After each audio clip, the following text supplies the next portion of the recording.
And welcome back to the Intel Extreme Masters Cologne for Season 8's Day 2 of 2 here in our studios at the ESL TV HQ in Cologne. We're going to crown 2 champions today, the amateur and the professional. Our second semi-final of the professional tournament is coming up next. But before we get there, we had a scheduled interview with a man from Cloud9. Unfortunately, his team just lost, so this could be an awkward interview for Mr. Carmack. Take it away. Thank you, Paul. I'm here with Jacques Etienne, the manager of Cloud9. And I want to introduce you, maybe, I'm not sure if it's going to be fully correct, as the guy who made Reggie rich. I think Reggie made himself rich, but I was a valuable tool to help him get there. Is the Lambo real? No, he does not actually have a Lambo.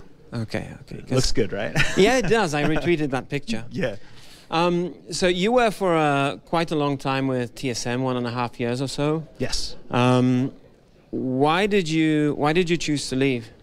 I watched Cloud9, well, formerly Quantic, as they were getting into the LCS.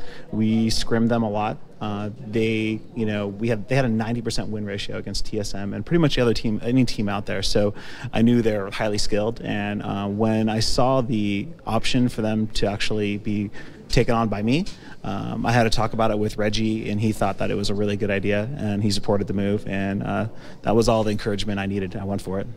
So basically, it was a fantastic opportunity to do for yourself what you did for Reggie. Correct, yeah. So, judging by what I heard right now, it was no surprise to you the degree of success that Cloud9 enjoyed in the LCS. I knew when they actually qualified for the LCS that they were the best team in the LCS. Given the record against the other teams in the LCS, I knew they were going to make some serious waves when they came in, that there was a really good chance that they would come out on top. What was the original plan? I mean, did you actually, like, if you have goals in your mind, did you actually put number 1, that's our goal, or top 3 was the goal? What was the goal? In my mind, I wanted to be number 1, but I didn't really want to put that kind of pressure on the team.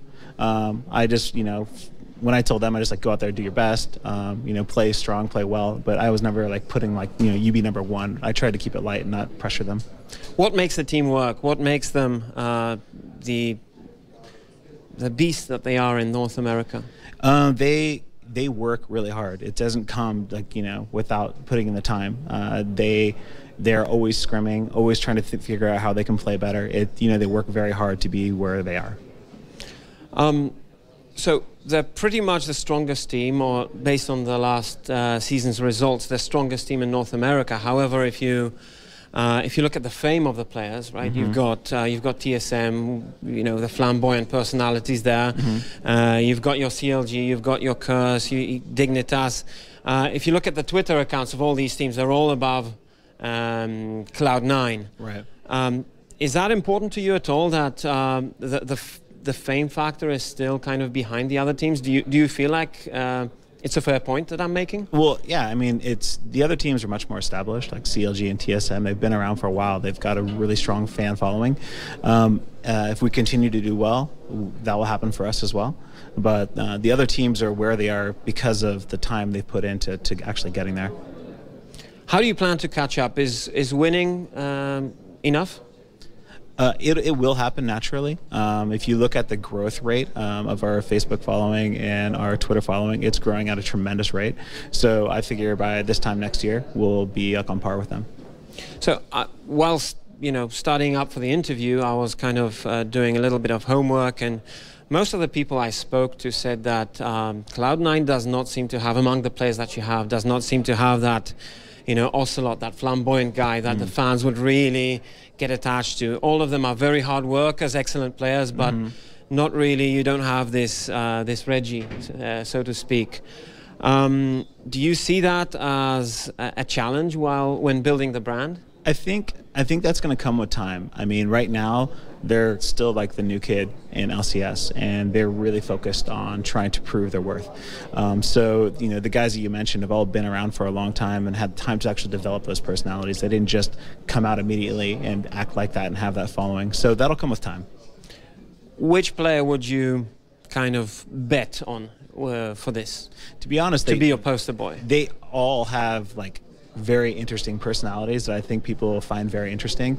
I mean, like with Lemonation, I never know what's going to come out of that guy's mouth, and it's usually hilarious. So I could see that guy becoming very popular on his own. Meteos has a fantastic following that's growing very strong. Hai is a wonderful personality.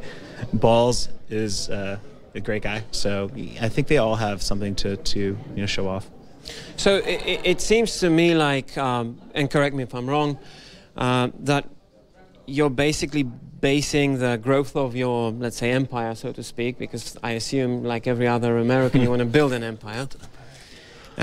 You're basing the growth of the empire on results, right? Right. I mean, that's a huge part of it, of course. I mean, there is another approach, obviously. I mean, CLG has been very, very relevant and still successful off the game. Even though the results have been compared to yours worse. SK Gaming as well, carried by Ocelot. It seems to me, judging by our conversation here, that like you don't really appreciate having that flamboyant guy in your team. I think it's great, and I encourage it. But like the teams you mentioned before, like CLG and SK, they've got like a really long history. Like CLG was very dominant early on, so they got there because of the achievements that they were able to pull together. Let's switch to results.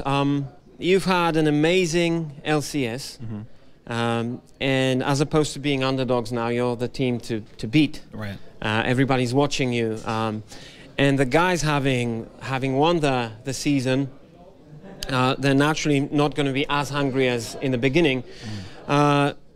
Is the position you're in, do you see it as a position of comfort or actually a challenging position? To be honest, I feel, especially with Season 4 coming out, it's like the table's like been reset. And we all basically need to prove ourselves all over again. The teams are looking extremely strong for next split. With Bjergsen joining TSM, they're going to be a force to be reckoned with. We've been scrimming them. They look really good. So how good? They look really good. 50-50 in practice? I'm not going to go into that, but they look really good. So, your loss here versus Gambit. Yeah. We spoke a little bit earlier. You said there are no excuses. You guys practiced really well. You adjusted. Any learnings to take away from the match? Edward and Annie are scary. I mean, he's back with Gambit, and Gambit's looking really strong. And I'm glad they're going to be in Europe next split. So what would the conclusions be for the team? I mean, what is still there to be improved? I mean, with Season 4, it's really going to be almost like learning the game all over again. So like we, starting Monday when we get back, we need to start researching, figure out what's OP, and get back together. My team is they're very dedicated, so I know like as soon as we get back, they're going to start researching right away and trying to figure out how can they get that edge for Season 4. Do you get involved at all, when there's a rough week or something like that, couple of tough defeats or something? Do you get involved in that? I'll try to like lighten the mood for sure. Take them out to dinners, make them feel good. If I see anybody like having a difficult time with it, I'll definitely support them. But I think they're going to dust themselves off from this and get right back to work and try to be ready for next season. What kind of team owner are you? I mean, we've got these personalities in Europe in soccer, for example. We have a team owner that is willing to wait for success, and when there's a down period, he will just wait even 6 months to see if he should maybe fire the coach or not. Right. And then you see another owner that believes in kind of shock therapy. It's not working, it's time for a change. Right. Where do you sit in those terms? I'm definitely I believe in my guys. I'm not going to go out there and try to mix things up, pull people out. I believe they have the skill and the mind to come back together and be really strong next split as well. So I'm really, I don't have a top-down type of organization. It's very flat, and everyone is going to participate, and that's our strength of this organization. It's very different than things I've done in the past. So, am I to assume you're in favor of waiting Yes. to see if they get back from the slump? Yeah, well, I know I wouldn't call it a slump. No, I'm not. I'm talking about a hypothetical slump. Hypothetical slump. Yeah, right now I have faith in my guys, and if they were to have a slump, I would believe that they can pull out. So again, I'm not trying to make you say something like, if they lose 6 games, I'm going to fire one of them or something like that. But what would have to happen for you to consider actually getting involved in the team and making a change? Well, I mean, historically, the only time that I've ever been involved where a player is removed had nothing to do with actually their performance in game, but more their attitude around the game. So if I see someone no longer seems to care if the team is winning or not, if they put themselves before the team, that's when I would get really concerned and probably get involved.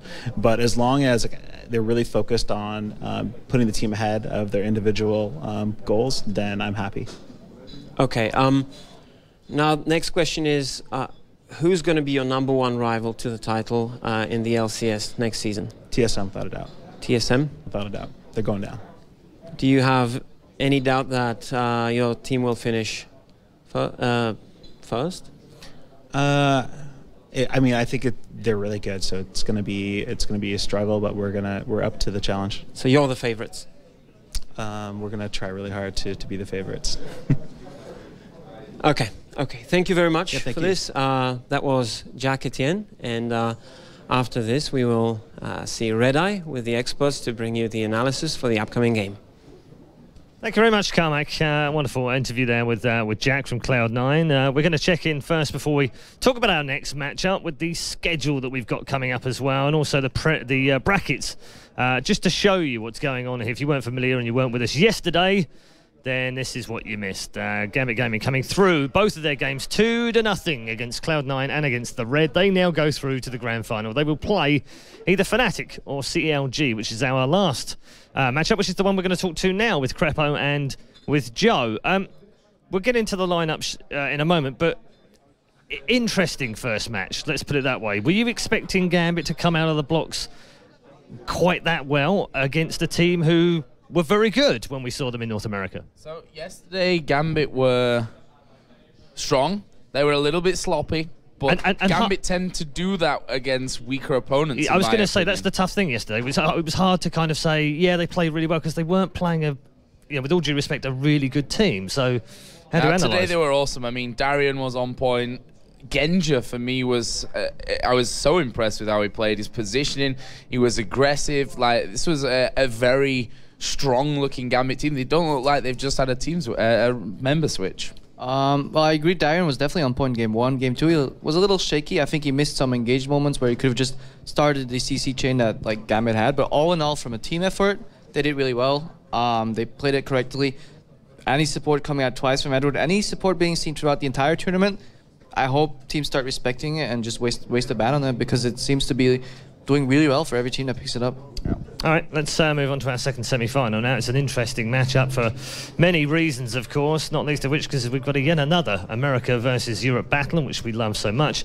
Let's take a look at the first team lineup, which is CLG, and this lineup it's a good lineup. I mean, we've talked about this, about the bottom lane more than anything else, but let's just talk about the whole team, leaving out the one-man double lift, which we're going to come back to in a moment. Well, looking at the lineup, we have Trick coming in for his first competitive match with CLG, and I think he's been playing relatively well. He seems to be, at least his timings are correct. He's at the right place at the right time. I feel they underestimated their 2v2 potential maybe once or twice, just didn't gauge the power levels too high, but he's definitely around, and he's pushing his pressure onto the bottom lane, basically allowing them to play more aggressive, and then even like we saw yesterday, they just flat out dodge skill shot by moving forward, which is a really ballsy move, but it works out just because of they know the jungler is backing them up. Yen's been playing solid in top. Link's always been known for mechanical, very strong player. All around, they seem to have the Monte Cristo flowing through their veins right now, because they're having an objective-based game, and they're no longer just running left or right with Doublelift just farming on his own. We saw Doublelift rotate to mid, together with Choster, I mean not with Choster, with Afrim rather, rip Choster, and just go for an early turret push and rotation, and he lost 3 waves on bottom, and it was worth it. But that was a new CLG. Same token, just want to add in there as well, similar thing to what I mentioned with Gambit, that they played on paper a much weaker opponent yesterday, and today is going to be the real test of you know, how practiced they are and how good they really are at this point. Yeah, they said yesterday they were well practiced. The team that we're going to look at now, let's have a look at their Fnatic lineup, said yesterday that they maybe not quite as practiced, and Mitch made the point that, you know, they've been away and they've had a bit of fun and they wanted to wind down afterwards. Perfectly acceptable, of course, but they come back now. It's difficult to measure where they're going to go up against CLG. At the same time, though, it's still Fnatic. They've been together for so long. Yes, maybe they're swapping in Reckles, but he's been living with them, like training with them, following them around for so long. They've been playing duo queue. I know Yellow Star and Reckles have been playing so many games together, so they're fine-tuned already. All depends on their preparation. If they put in a lot of work on their level 1s, which often are pretty like nifty, pretty like non-standard, and that may actually throw CLG a curveball. If Fnatic gets the ball rolling early with the level 1, they definitely have enough skill to take it home individually, even without looking at the teamwork. So, I mean, I'm probably handing it to Fnatic a little more in this matchup. Yeah, I agree with the whole about what you said about Reckless. You know, everyone's like, well, they got a new man Reckless, but he's not really new. He's kind of been like the little brother that follows you around all the time over the last year. He is 17. He's still very, very young. But that's the key part. He's been living with them. He's been playing with them anyway throughout this time. Yeah, okay, there's going to be some kind of transition, but I don't think it's anywhere near what some of the other teams have had. Okay, there's also a bit of rivalry going on between these two. We're going to play you a little video, and if you missed this yesterday, this is what Doublelift said he would do to Fnatic. If you play Fnatic, what can we expect from that matchup down the lane? A stomp. That's what you can expect. A one-sided stomp. Like, me and Afro are really good. And like I said, I think Reckless is kind of overrated. He is good. I'm not going to ever deny that he's good. We are clearly much more practiced, and I'm really confident with me and Afro and how we've been performing. Okay, so let's just be clear, right? There's some smackdown here going on, and, you know, we like a bit of rivalry, we like a bit of banter and what have you, and just to make sure that it's balanced as well, we've got the other side of the story, because there was a response overnight via Twitter. This was the response: prepare yourself to get wrecked. That's pretty feisty as well. Mitch, you've been involved in some of these controversial rivalries in the past. I don't know if they were controversial, but you know, rivalries. Controversy ever around. No, ever. Rivalries, fun. But let's be serious and talk to both of you about this, because I know that you've both got opinions on it. Is this just for fun? Is this just for banter? Is this just for more people to tune in and watch this, or is there genuinely some bad blood there? I mean, let's face it. We know Doublelift is more than just his trash-talking persona. But everybody still likes it. There's nobody that denies it, that it's fun. And Reckles, I mean, he's hyped. He plays along with it pretty well. All in all, it's pretty good hype for the match. I think there's like a slight touch of seriousness to it. So both of them want to prove that they're the best. In my eyes, Fnatic is just going to want a picture with CLG after the match, because they want to see their losing faces. From yesterday. Joe? So the thing is about Doublelift that he does have that persona, you know, I'm the best is something that he says a lot more than anyone else I've probably ever met in my entire life. And at the same time, he can take a loss, and you need to have that side to you if you're going to have the other side of saying I'm best and you're crap. The big thing though comes down to it, when you say something like this and you don't perform, you look like an idiot. Yeah, absolutely. Mitch, I want to follow up on this as well, because is this the point? Is this the focal point of the game? Is there going to come a point in this game where both teams lose focus because there's just so much of the concentration on this, or is it not going to play any part once they're in there? Nah, you're just having fun. I mean, it doesn't matter. You do what you do best in the game. If you're going to go top or bottom, and top is clearly the best choice, you're not going to go bottom just because there was a tweet or a shout-out or he's mean to you on social media. I mean, we're professional players all after all, and yeah, sometimes it might get into your head. I know some players on Fnatic, there's a few where they can get emotionally like a little bit upset if you continuously harass them, but this is peanuts from things we've seen in the past, for example, and this is all friendly. It's IEM Cologne is a really fun tournament because there's no pressure towards World Finals. Both teams can play relaxed, and let's just see who brings it home. Absolutely. Okay, one last question for both of you. Predictions, where's this going? Are we going with the tried and trusted European strong arm that did well in Worlds but maybe haven't practiced, or are we going for the top North American team that didn't do quite as well as they hoped at Worlds and now want to come through and show us how good they are after practice? So hard to say. We've not seen Fnatic at all yet. Obviously, they got the seeded position into the semi-final. We've seen CLG, but they were against a much weaker opponent than what they're going to face now. And whilst they did look strong, I don't think we can really base any performance from that win. If Fnatic have practiced at all, then they're still, in my opinion, the favorite for this game. Okay, Mitch? I pretty much agree with Joe's saying there. Fnatic. Okay. I think the general consensus here from all three of us, and including the one that has no idea what he's talking about, is that it's going to be a Fnatic win. But is it going to be an all-European final? We're about to find out. With our second semi-final, it's time to go over to our commentary team for this one. It's Jason Kaplan, all 8'7" of him, with D-Man.